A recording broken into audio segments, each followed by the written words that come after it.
football. I mean, he's got the best owner in football backing him, so it's easy. If you want to win a Super Bowl in today's game, all you need is your owner to give you hundreds of millions of dollars. Yeah, just give you hundreds of millions of dollars. That's all you need to do. And you make the Chiefs look pedestrian in the Super Bowl. Anyway, here's Roseman on a more subtle and nuanced part of his gig and the importance of getting deals done early. When you talk about culture, and I think that's like a big picture word that a lot of people throw around, and it's hard to really define what that means, but I think from our perspective, when people understand that when they start here, that they have an opportunity to continue here and get rewarded here, it's incredibly important so that when you draft guys, you can show them examples. If you do the right thing on and off the field, we're going to make sure that we keep you here and maybe even have a chance to finish your career here. And I think that just from our perspective, and everyone's got to do things their own way. I'm not saying it's perfect. We make a lot of mistakes. But from our way, that's a core tenet of what we're trying to do here. We're trying to draft, develop, sign. And when you do that with players, your opportunity to set up continuity, your ability to really set up leaders for your football team going forward who can show young players the way and how we do things, I think that gives you a chance to be special. Man, I'm glad we don't have to listen to him during press conferences because that is not a very impressive or entertaining voice. I was going to say that. He is doing a great job. I never hear his voice. I don't think that matters. Everything he said, I think the Cowboys are doing just fine at that. Their players know that eventually we're going to get rewarded while we have to wait. It's annoying. But Dak had the line of the week on it yesterday where he was like, I'm confident. I've been around here. I know how things go. Mike is going to get paid. Yeah. But there was definitely, I'd say, like, irritation in his voice when asked about it. I mean, I think they probably also were like, I don't want to talk about this. Is what they're like. Like, why are we showing up to training camp? And that's going to be obviously what everyone's going to ask about. When you have an off season for a reason, and it's to get the business side of it done there. Yeah. And the Cowboys like to just have that bleed into the season. Mm-hmm. Like, I mean, sure, they're not the only team, right? I mean, we know what's going on in Cincinnati. Terry McLaurin's got this going on in Washington right now. San Francisco's battling with some stuff with Juwan Jennings at wide receiver and some others. So it's not like the Cowboys are alone in this, but it does seem like it's always the marquee players, whether it was you go back to Zeke, Amari Cooper, CD, Dak, Zach Martin holding out a couple of years ago. T-Law, like, Dez Bryant. Could we maybe put the focus on football?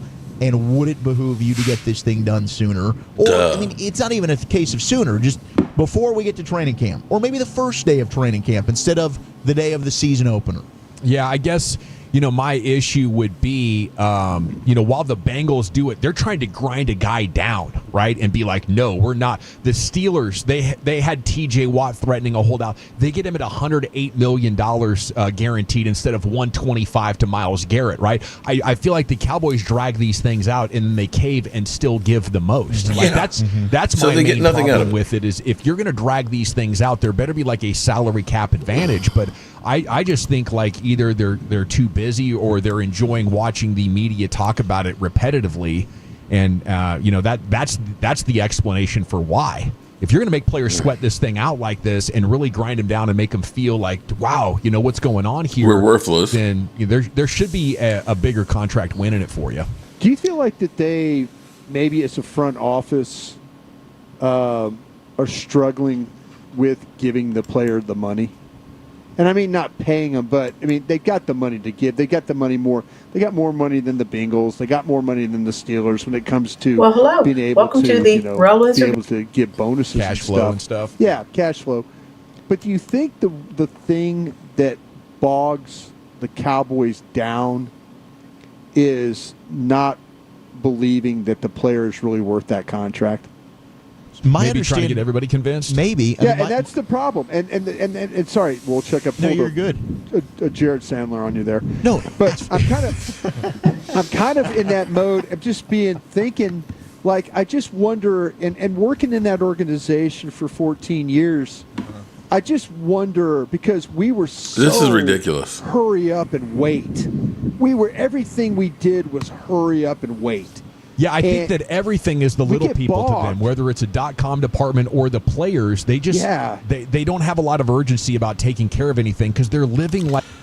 No, they don't have any urgency about taking care of anything. Well, hello, good people and Eagle fans. Mark Holmes here, and as always, I want to say thank you all for watching, commenting, subscribing, and being part of the Joe Boo Sports Report.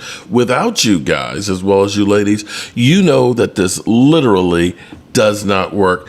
Man, I am on the road again. I just can't wait to get on the road again. And I don't have all my bells and whistles. In fact, I have one screen that normally is working over here that's not on my additional set here. So bear with me. It's not easy, but you've got to find a way to get stuff done even when things aren't perfect. Something that the Dallas Cowboys haven't figured out how to do. But let's say hello to all the lovely ladies in the place with the style and grace. I don't even have my box. Do I have any sound effects? Oh, I got that one. For Aisha Robinson. How you doing, Aisha? And Lady Libra, who's our winner chicken dinner, thanks to my name is Jeff, who passed on his winnings to Lady Libra. And Miss Tracy is working on a design for that. When we get back from vacation, we'll get you squared away. There's Dirty Sanchez, there's Philly D, there's my man Chris May. What's going on? Who am I missing here from the lovely ladies? We've got Roland's Review. What's up, Roland? How are you doing? Aisha Robinson. I got Holly Pierce. What's up, Holly? How are you doing tonight? Lamar Davis, of course, in here hating. Mark, I know this ain't your basement. Okay. All right. Lovely Linda. What's going on? Joe DeMasi in the house.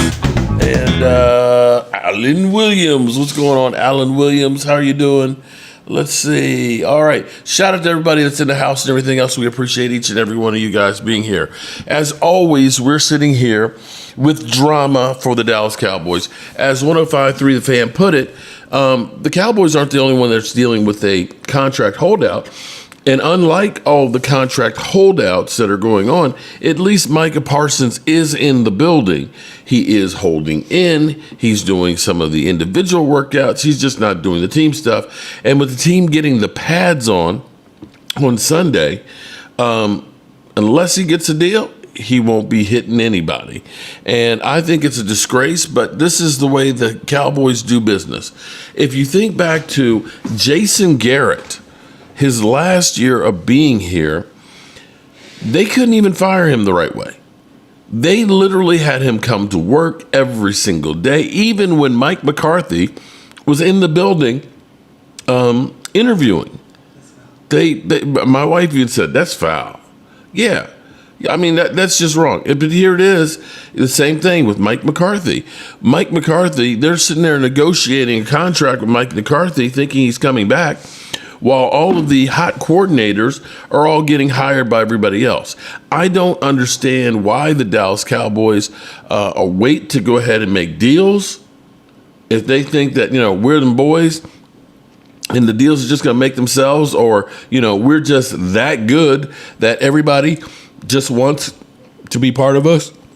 Retro Games, Jerry forgot to show them the money. Yeah, he did not show them the money. Appreciate you.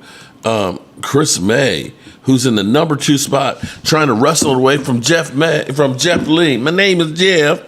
Game Time Brian. What's up, Game Time? How are you doing tonight? And Jimbo Curtis is in the house. Derek Gimsley's in the house. Shout out to everybody. Mark didn't shout me out. What's up with that? I did shout you out, Jeff Lee. I said you were in the lead. My name is Jeff.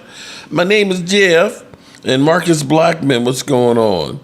All right, so I don't know why it is the Cowboys do this, and maybe it all goes back to marketing, that they understand, winning Super Bowls is great, but it doesn't net you any more money. Being the drama queens, that gets you paid and it gets you attention. And you would think that with the day off today that the Cowboys would have gotten it done. I would have hoped that they would have gotten it done before Sunday, before the pads come on, and get him out there, full go then.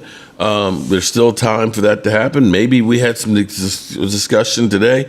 I don't know. I haven't heard anything new today, so sometimes when you hear nothing, that maybe that's good news. No news is good news. because we haven't heard the players coming out with anything new. We haven't heard Micah Parsons. Since Micah Parsons with CeeDee Lamb kind of went scorched earth on Jerry Jones, like, hey, listen, I'm here. Unlike the other people, if you read between the lines, unlike the other players out there, I'm here. I don't understand why, Max Crosby got his, Myles Garrett got his, TJ Watt got his.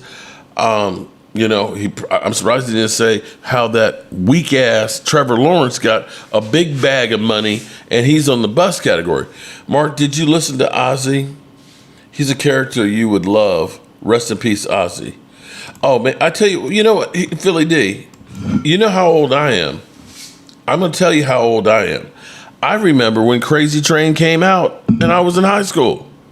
Yes, in high school hearing that Crazy Train. I remember when it happened, when he bit the bat's head off. And what happened, most people don't, maybe you youngins don't know about this, but there was a thing where people would throw rubber bats onto the stage for Ozzy Osbourne, and he'd bite the heads off of it. Well, somebody threw an actual live bat onto the stage, and he thought he was picking up a rubber bat, and bit it off, and it's like, oh shit, it's a real bat, and he just went with it. So that's when it was like, all of the congressmen and things are like this, that it's satanic and he's bad and everything else. That was back when 2 Live Crew was getting banned, because they were doing stuff that was just too damn sexy. I mean, Me So Horny. Oh, they tried to block that stuff. And of course, you had NWA. They tried to block that too because they were scared of black people. But be that as it may, yes, I understand about Ozzy Osbourne. Rest in peace with him. But Chuck Mangione too, man. That's another big one. And Jamal, Malcolm Jamal, him drowning, man. That's here. I'm at the beach, and everybody's telling us, stay out the water. Don't get in the water because we don't want you to get caught in a riptide and everything else. So, Lady Libra in the house, shout out to you. Didn't say that. Ooh, don't say that, Mark. Say what did I say about him biting that bat's head off? I don't know. What am I not supposed to say? We need Christian Watkins. Well, we'll get to Christian Watkins after we finish talking about Micah Parsons and his contract. But after Micah Parsons kind of went scorched earth and really made Jerry Jones look bad, you had, of course, CeeDee Lamb come out the next day and say, that's my dog. I don't know, but hey, I'm with you, bro, but I'm not quite with you with Slam and Jerry, okay? That might be the 800-pound gorilla that you don't want to F with, okay? And you had Dak out there saying, hey, I'm all with it. I understand exactly what's happening. I'm with him and everything else, and I think he'll get paid. He'll get paid because, I didn't get paid twice, so I know he's going to get paid. And we all know he's going to get paid, but we have to go through this whole bloodletting crap and everything else where now we're seeing articles about destinations for Micah Parsons. He loves Dan Quinn and Dan Quinn's going to get him and this, that, and the other. It's like, man, do we have to go through this stuff every year? Because last year it was CeeDee Lamb. The year before it was Zach Martin and things. It's just like, can we just go into camp and be just a nice, clean camp? And so you hear Howie Roseman with his Mickey Mouse voice. I'm telling you, I would not want to listen to him very often because he just said, that was the first time I've actually heard him speak, and it's like, my ears are bleeding. But he does the right talking when it comes to getting the players under contract and finding ways to get them under contract, as opposed to Jerry Jones. And I can't wait to see that Ryan Fenoy catch a pass because he's got some depth. You know what? I could do without the bullshit from Jerry Jones. I'd rather go ahead and have my GM that I don't know what his voice sounds like, that it's horrendous. Randy McIntyre, what's going on? And my eyes are doing something funky because my glasses ain't working and my eyes ain't working. So I'm looking at the chats, and it's kind of blurry. The Rangers. Okay, Hallie, how are you doing? Dan, I'm watching while on here. Philly, oh my God, Philly D, not another Eagle in first place. Would have Micah signed a year and a half ago? Yeah, that would have been the smart thing to have actually saved some money. But in retrospect, here's what I'm going to say. In the grand scheme of things, I don't think it hurts you as much as everybody thinks it does. For example, let me give you an example. Tyreek Hill is a $27 million cap hit right now, today, with the Miami Dolphins, right? CeeDee Lamb's only a 15. CeeDee Lamb's cap number, even though he signed after A.J. Brown, his cap number is less than A.J. Brown.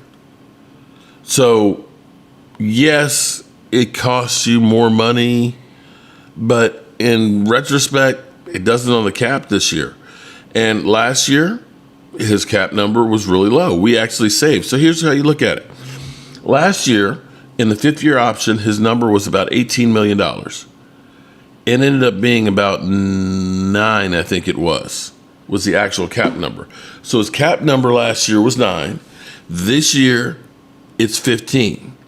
So for 2 seasons, we'll have had him for $22 million versus Tyreek Hill being 27 this year.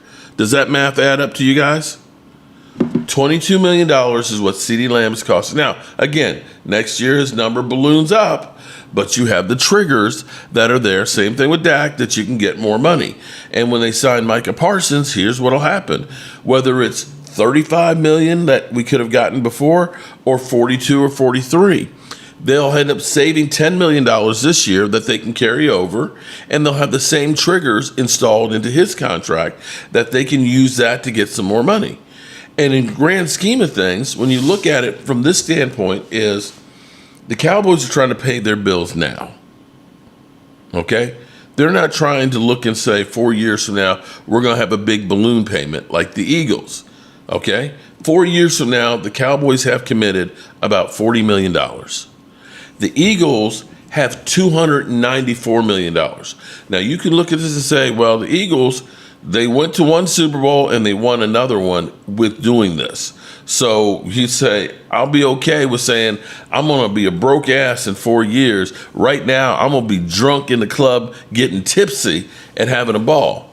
So there should be a delicate balance between the two, because we shouldn't be working on Micah Parsons' deal right now. We should be working on Tyler Smith's. Randy McIntyre, what's going on?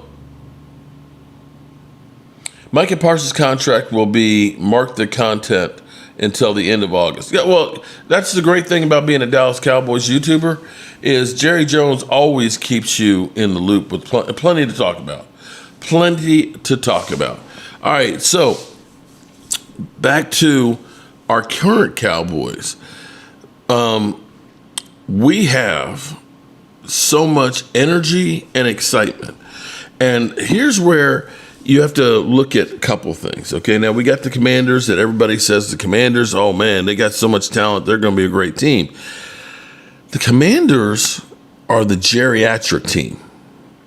We used to be kind of an older team, but with Zach Martin and Tyron Smith and D-Law actually leaving, the oldest player we have on the roster right now, of course, is Dak Prescott at 31. We only have, I think, 4 players that are in their 30s. So they're 30, or like Dak Prescott, 31. And one of those is Dante Fowler. The rest of these guys are young pups.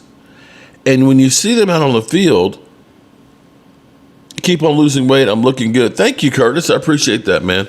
I've been trying to eat better and been working like crazy. I just hope that on this trip, I don't put 10 pounds back on, because that, I'm not out in the heat sweating and running and building my shed and everything else. But I appreciate you noticing and appreciate you worrying about me. Ruben Walls, what's going on? Aisha, take it one day at a time. Jay Smooth in the house.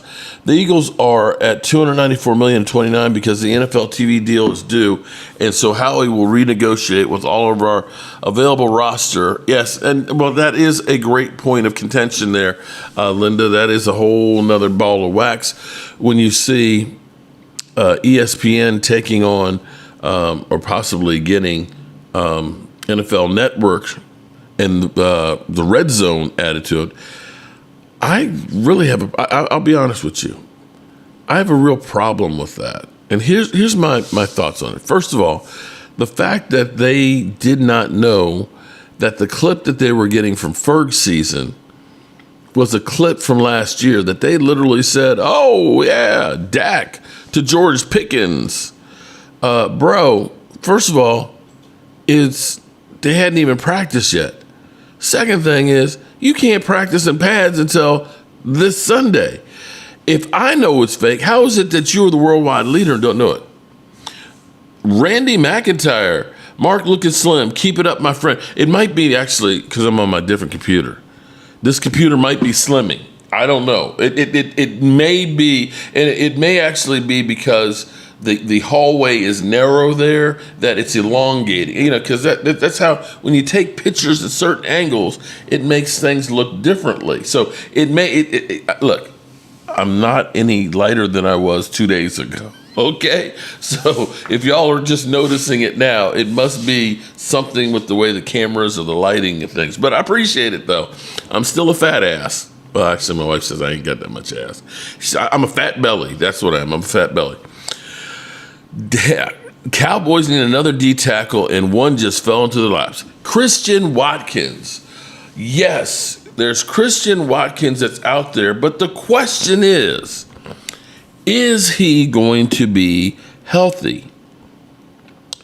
The Raiders, and I don't think the Cowboys, with going through what they've gone through with Diggs, that I don't think they're going to sign him, because allegedly what's happened is the Raiders suggested that he get another surgery at the beginning of the summer, and he was like, bro, I ain't getting operated on again. I'm going to rehab it on my own. And that is the exact thing that has gotten the Cowboys pissed off at Diggs and fining him $550,000. Thomas Garrett, what's going on, man? Dirty Sanchez says, when you dim the lights, it helps. Yeah, that's what I always do with my wife. Again, let me dim the lights, baby. I know I'll look better.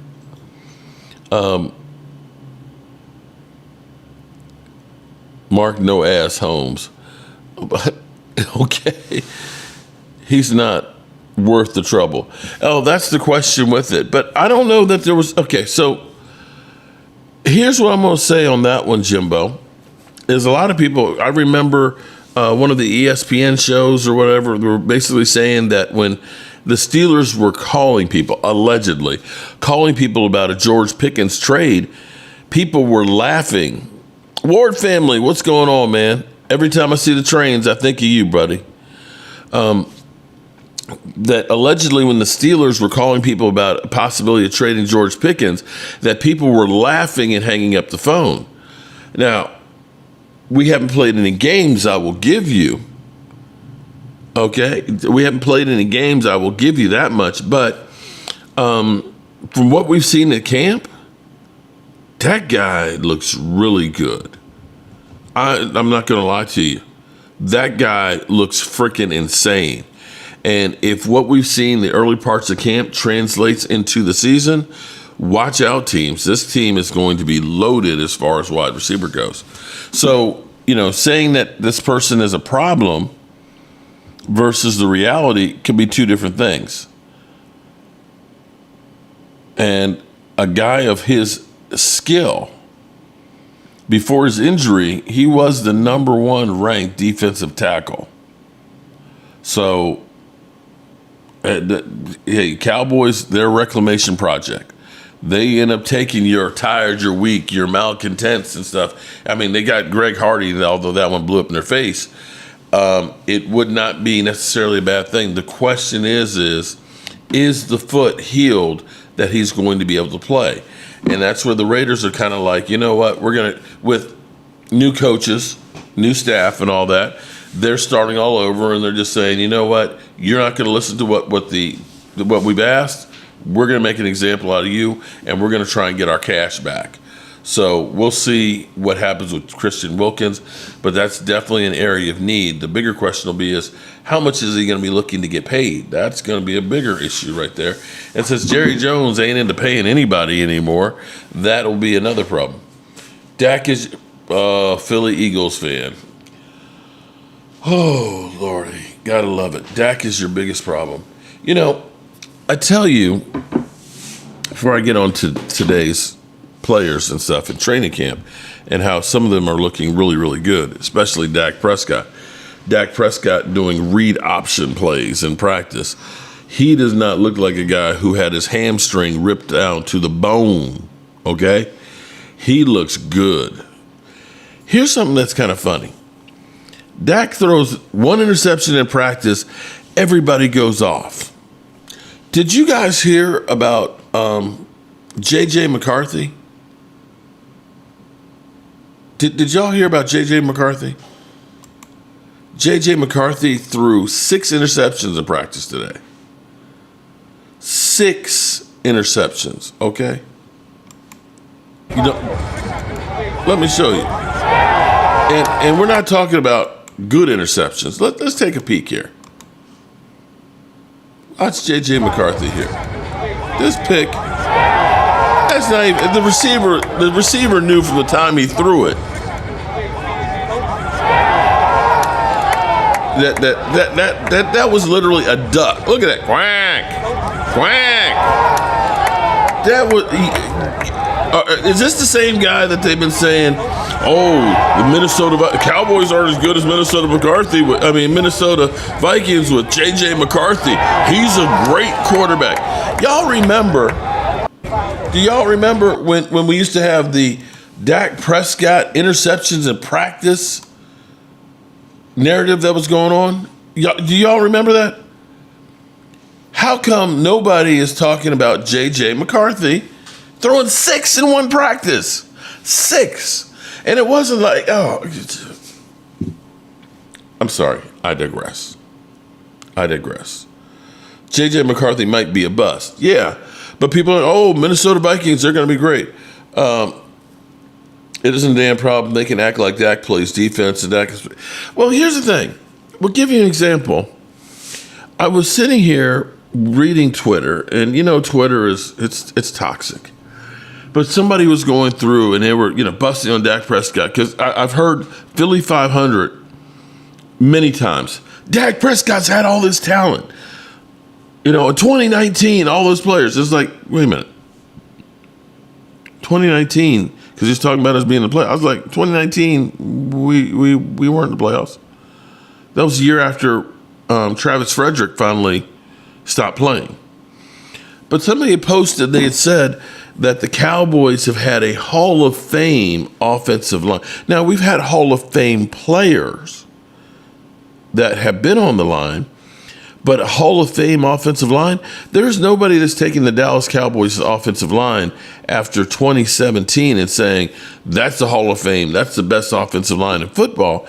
Because what happened, I will say 2016, the Dallas Cowboys offensive line was great.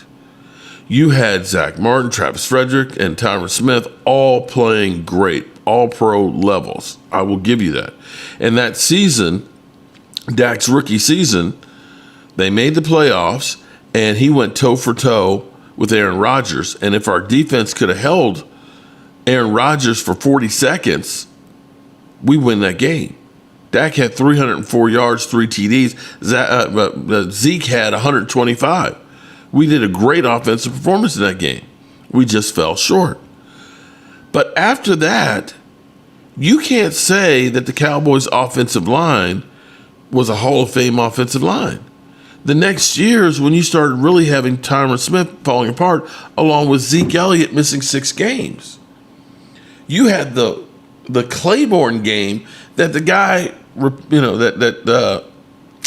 Chaz Green replacing Tyron Smith gave up 6 sacks to one guy in that game. Dak was sacked 9 times in that game. And from that point on, Tyron Smith never played more than 13 games. And you had Travis Frederick in 2017 get Hillian bars. 2018, he missed that whole season. He retired, or 2018, he retired. So you've had Joe Looney, Biotish at center, as well as some other guys. You had like Connor Williams. Nobody's saying Connor Williams, at your right guard was going to be a Hall of Famer. I'm not. You had Jason Peters out there playing, and guys you probably can't even remember that played left tackle when Tyron Smith missed, 14 games and 12 game seasons. The Cowboys' offensive line, especially when you look at last year, has been bad. On the opposite end of the spectrum, you can look at the Eagles and say they went from losing just one guy, Kelsey, to replacing him with the guy that may be better. That offensive line has been great for about the last 5-6 years, easily, and have been able to take care of Jalen Hurts. I can't say that about the Cowboys. Yes, we had Amari Cooper there for a while, along with CeeDee Lamb for 2 seasons. But then you looked at how the offensive line was and how the defense was. The Cowboys have not been a complete team all the way around in a long time. And the biggest problem that they've had has been depth. People don't want to understand this. The Cowboys have always had a top-heavy roster, and you could say that about that right now. When you look at CeeDee Lamb, when you look at Micah Parsons, when you look at Dak Prescott, you've got a lot of guys that are getting a whole lot of money that are primo players, Pro Bowl players, and we get that knock. But the problem with the NFL is a season is a battle of attrition. And as the season goes on, it's not about getting healthier. It's about trying to hold on to what you have. And that's where your depth comes in. If you have quality backups, guys that can play significant minutes, that will keep that wear and tear off of your big guys, or when you lose your good players, that you have players that can step in, that you're not losing that much. You can't go from a Tyron Smith to a Chaz Green and think you're going to be able to perform. You just aren't. It's like when you went from Tony Romo to Brandon Wheaton. There's no comparison, and you can't think you're going to win when that happens. And for the Cowboys, like last year, we didn't have, the cupboard was bare. We barely had stars to start out with. And when you started losing guys that you were hoping for, like Sam Williams, and then your players like Marshawn Nealon get injured that are rookies, and you're literally out on the streets grabbing guys like Lawson and throwing them in there, you can't win that way. So for the Eagles, when you look at it, it's not just that they have top-line front guys, but they also have depth. Now, the good news, I think, is that the Dallas Cowboys are actually beginning to get more depth this year. We may not have as many big-name players, stars that you think about, but the fact that we have a guy like Brock Hoffman at the beginning of the offseason, I hope if Game Time is still in here, we were really high on Brock Hoffman, saying, Brock Hoffman, he might be able to step in for Zach Martin, and being excited to say, yeah, that guy's pretty good, we're okay. The fact that guy that we thought might be good enough to be a starter is a backup bodes well for the team, because now you say, okay, if Tyler Booker is not quite there, if he's, gets injured, well, you got Brock Hoffman, who actually played well for Zach Martin last year. That's what I'm talking about having depth, that you have quality people that can step in at a moment's notice. Something we haven't had. And as we were going through training camp here, the excitement over here, one, getting George Pickens is opening up the offense. Big time. Because now you're seeing guys like Jalen Tolbert that are feasting. You're seeing Jonathan Mingos that are doing well. Hell, we may actually have a really good group of wide receivers right now. Because you've got George Pickens there, it's going to allow these younger guys to bloom as the third and fourth wide receivers. You get Kayvon Turpin, if he stays out of trouble here, in there with his speed, having George Pickens and CeeDee Lamb out there.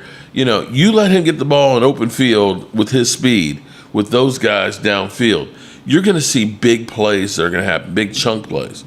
How's your job going, buddy? Game Time. Okay, so Game Time, right. Talking to you, Game Time, just relaxing. Glad you're relaxing, man, because I know you're back out on the streets and it's hot out there. But you remember how we were looking and saying, Brock Hoffman might be pretty good and stuff in there. So I feel great that we ended up getting Tyler Booker.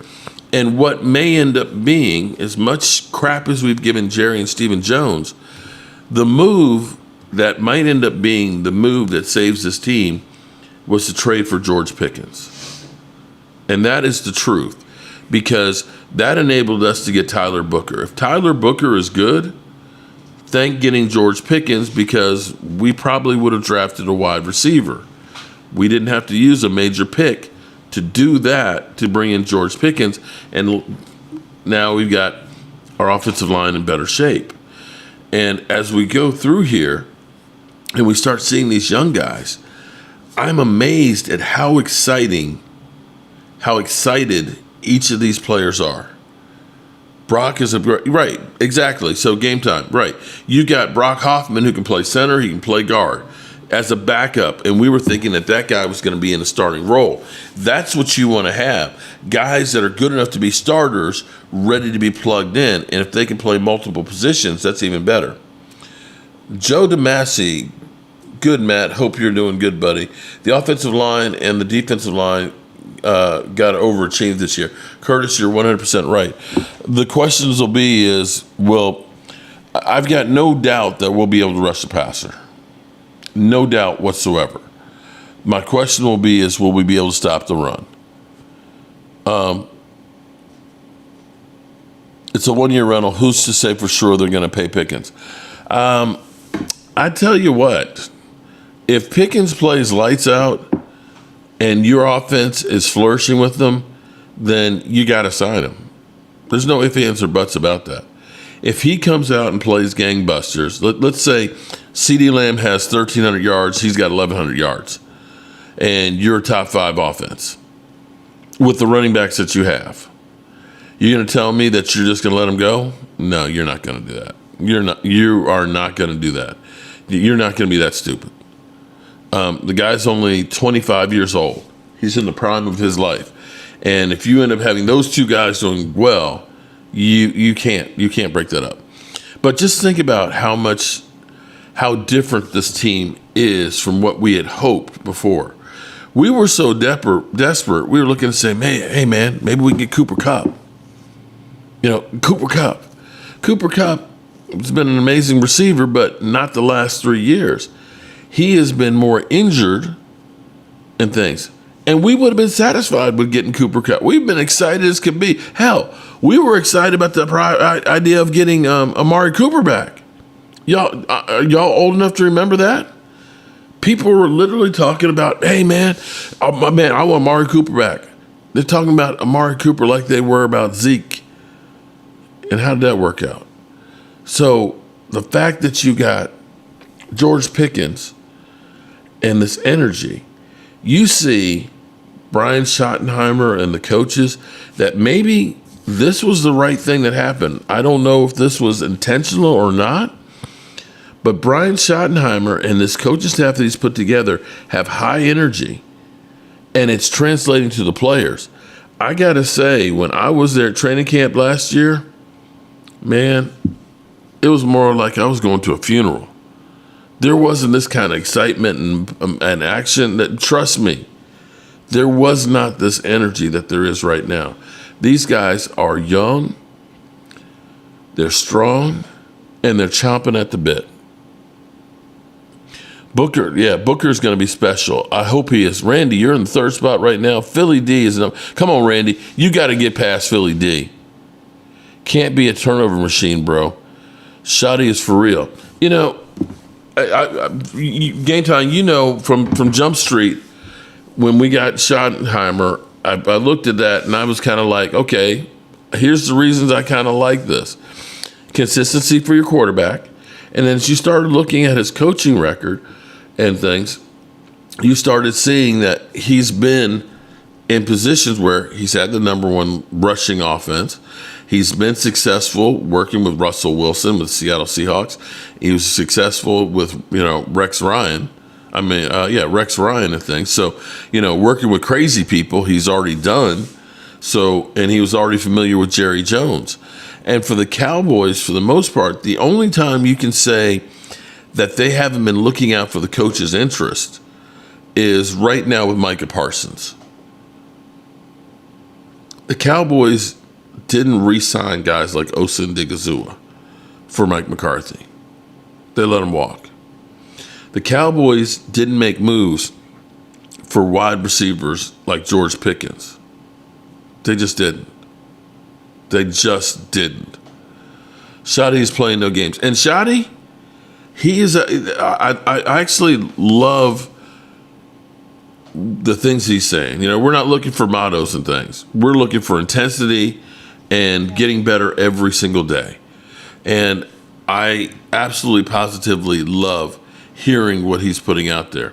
With let's go to this clip here. I love this clip of him with on 105 The Fan. And this lets you know everything you need to know about Shotty. I'm doing amazing out here in Oxnard, doing football with some dudes that I love and care about. I'm doing great. Now, we wanted to follow the message of professionalism for the camp. If Corey or I get in a fight, will you eject one of us from the interview? No, because you guys aren't as important to me as they are. I don't give a rat's ass about you guys. Just make sure it doesn't spill into the field and get in the players' way. Now, one of the things, you see the shirts, you see the hoodies, compete every day. I get that is fairly self-explanatory, but I wanted to know, to you, what does that mean and why is that message important?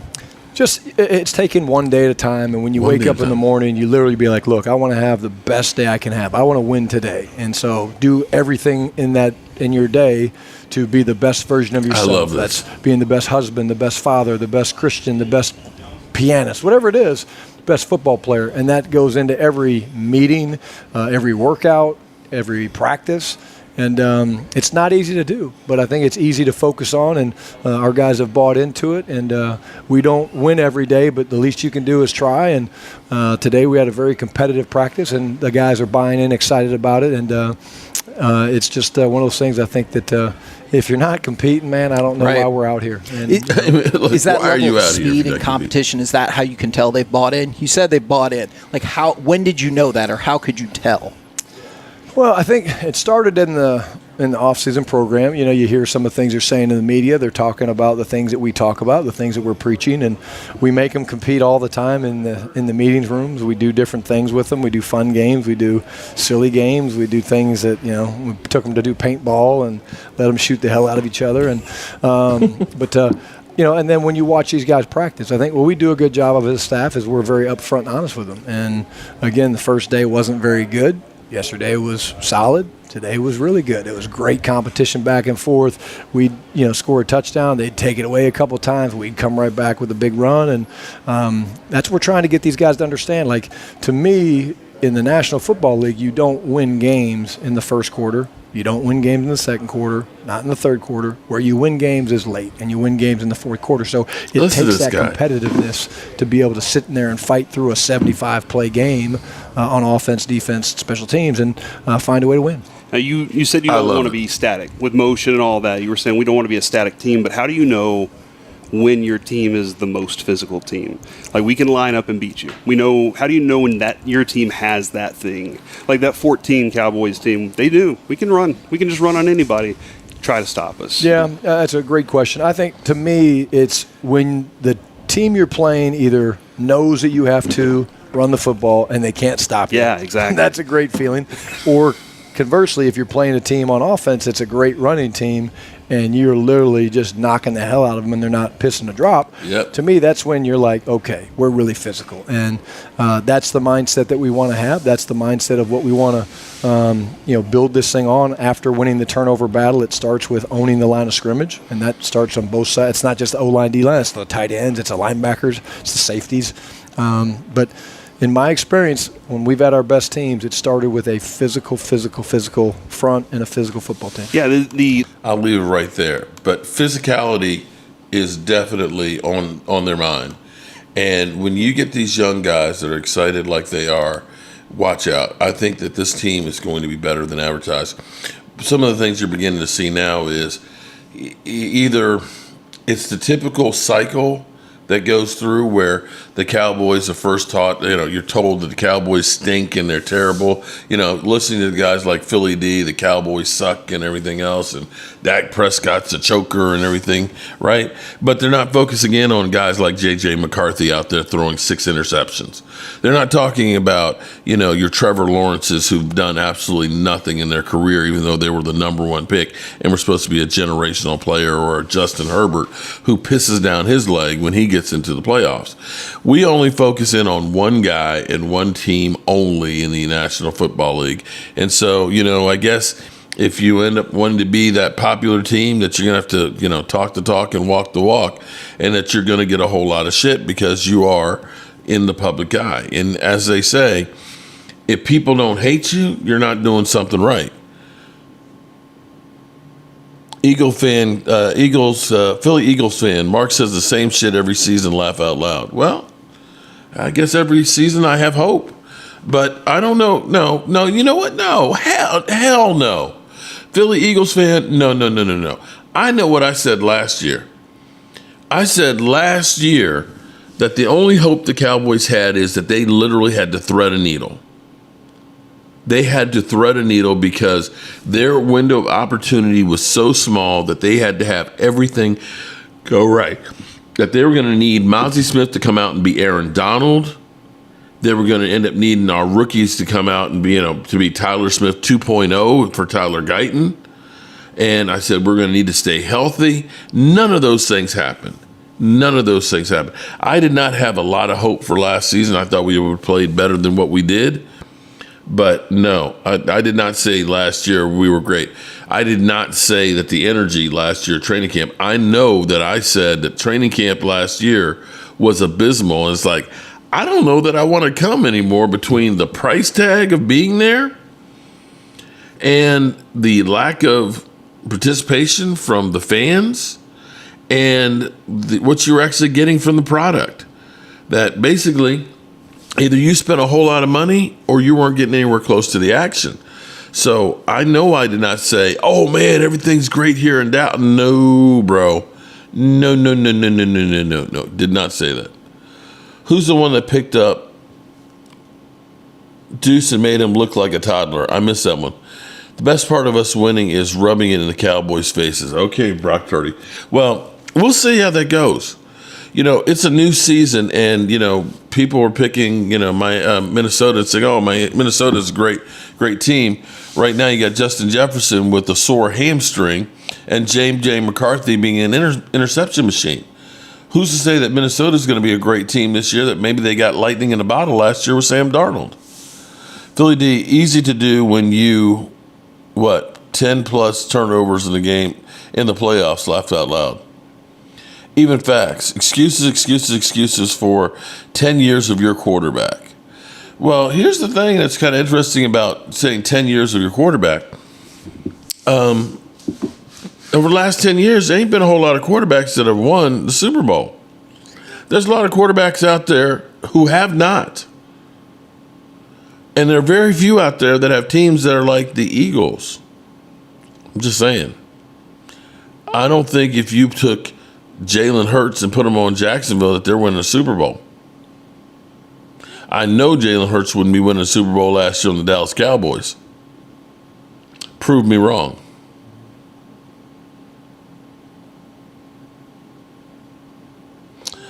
A little Dallas Cowboy. You're taking it out of context. True. Dak Prescott had 8 interceptions in 8 games. And was it because everybody, or was he solely to blame on that? Because everybody else was great? That he had great protection? That he didn't have to climb the pocket left and right, dodging people and trying to find an open receiver? Was it that the wide receivers were wide open and he was overthrowing them? Was it they had a great running game and, teams had to play honest against the passing game? Because the last I checked, we were worse in separation with our wide receivers. We were one of the worst teams as far as running the football. And our offensive line was dookie.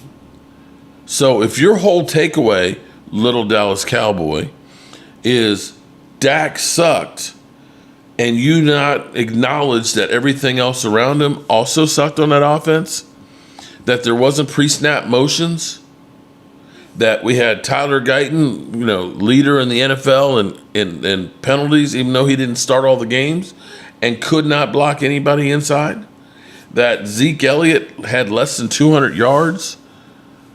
If your whole thing is Dak sucks, then you really are either just a person that hates Dak Prescott or you don't understand football at all. You really just don't understand football at all.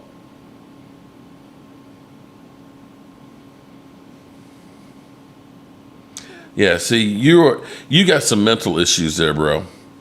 When you talk about a player's, hamstring laying on the floor somewhere, yeah, you got some mental issues. So I'm just gonna avoid you altogether. You have a good time there, bro. What I will say, what I do like is the Cowboys are understanding complimenting players, and I don't mean by that by saying, "Hey, you look well dressed today." By complimenting players. Last year we had CeeDee Lamb, and we basically said, CeeDee Lamb, you got the big fat contract, man, so you got to produce like you two guys. What they realized is we have CeeDee Lamb. To maximize what we can get out of him, we need another wide receiver to help get open, to take some of the pressure off of him. Okay, that's complimenting. It's called complementary football. To help your quarterback, you have to understand that you need a running game. Now, I don't know if the running backs we have, Javonte Williams and Miles Sanders, are going to be good enough for the Cowboys, but I know with George Pickens that it's going to give more opportunities because it's going to be hard to put 8 men in the box because you have those two great wide receivers. But that's a complementary player to help Dak Prescott with his strengths, because Dak Prescott, contrary to what people say, is actually a great deep thrower.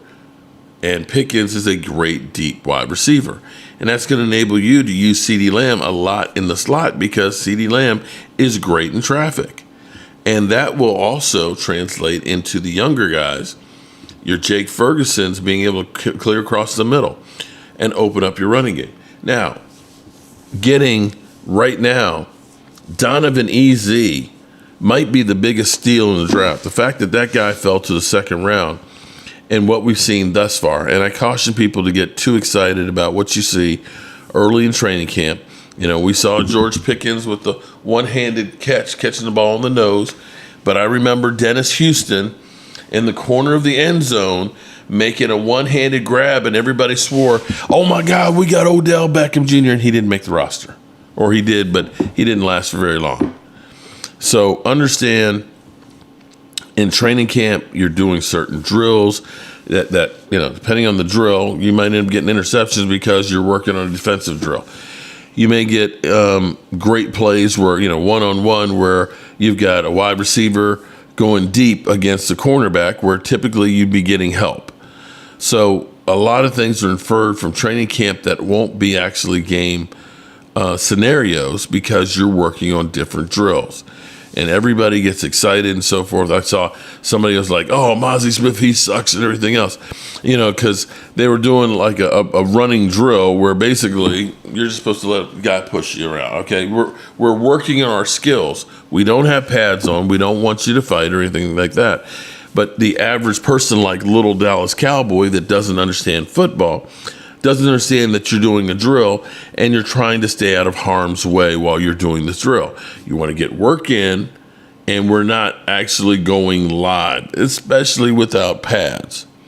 Dan Quinn left and went to NFC champ. Kellen Moore went and won himself a chip. Yeah, with teams that decided that they were going to try and do something about winning. The Eagles already had a pre-built team, and the Commanders went out and got extra help and surprised a lot of people with a fourth place schedule. Now, if the Commanders turn around and end up making the NFC Championship game again, I'm going to say it's definitely Dan Quinn because they got a rough schedule, and I think they're the over-the-hill gang, and they're old. I'm telling you, they're old, and I think they're way overrated. I'm not going to hate on my own team. Shout out to Randy McIntyre. Philly D is still in first place. Come on, people. Jalen Hurts, 2 Super Bowls in 3 years. Dak Prescott, 2 wild. Okay. Little Cowboy only because Dak got hurt. Dak would have swept Washington and won one game against Philly if he didn't get hurt. Yeah, well, it's all water under the bridge because none of that matters now. Only thing that matters is from this moment going forward. And right now, Dak Prescott is in great shape. There doesn't seem to be any ill effects from the hamstring. There seems to be a great connection right now already with the passing game with George Pickens and CeeDee Lamb. And as opposed to where we were last year, where we were basically with Jalen Tolbert as the number one because Brandon Cooks was injured and CeeDee Lamb wasn't there, I'll take what we're doing right now over last year. And I was watching or reading Bleacher Report. They're beginning to creep up the over and unders for the Cowboys. So you may want to, if you're thinking about it, betting that over and under, take that over while it's still 7.5 in Vegas. Commanders can't stop a leak. Well, you can't tell Commanders that now because they got Von Miller and they're going crazy. We literally have the second hardest of any team. 4th place schedule, my ass. Randy, if I win, I'll give it to you. Loving how Dak is doing. Alan Williams, first of all, injuries are part of it. If you can't play for the 4th time since that tag, 4 and 5 years, that's a problem. Okay. Blue's gonna surprise. I hope you're right on that one, Indy. A backup did. Okay. If you say so, little cow, you know everything. Redskins for life. We love the East. Mark, you're foolish. I'm not taking the over. Of course you're not. I bet you're not going to take the under either. Dak gonna surprise people. Well, yeah. Well, the haters are out there, and paper champions. We beat 2 dynasties for our rings. Jerry brought y'all rings. Okay. F them birds is right. Well, I'm excited about what I've seen thus far, and I just hope that we can find a way to get Micah Parsons' deal done so we can end that distraction. What I would love to see, instead of everybody leading with, is Micah Parsons going to get paid? When's Jerry going to do it? Why do they do this? I would rather talk about how the Cowboys are actually doing in training camp. You okay, baby? All right, my baby's got some pains. Looks like she got a cramp in her leg. Mark, send Philly's shirt with 5 Cowboy. There you go. There you go. Yeah, I'll send Philly D that one. That'll be perfect. Tom Landry was a great coach. He was until he finally, the game passed him by. Eagles #1. Philly D, I thought I heard you say that you were going to pass the shirt on, or do you want a 5-ring? No, actually, I won't do that.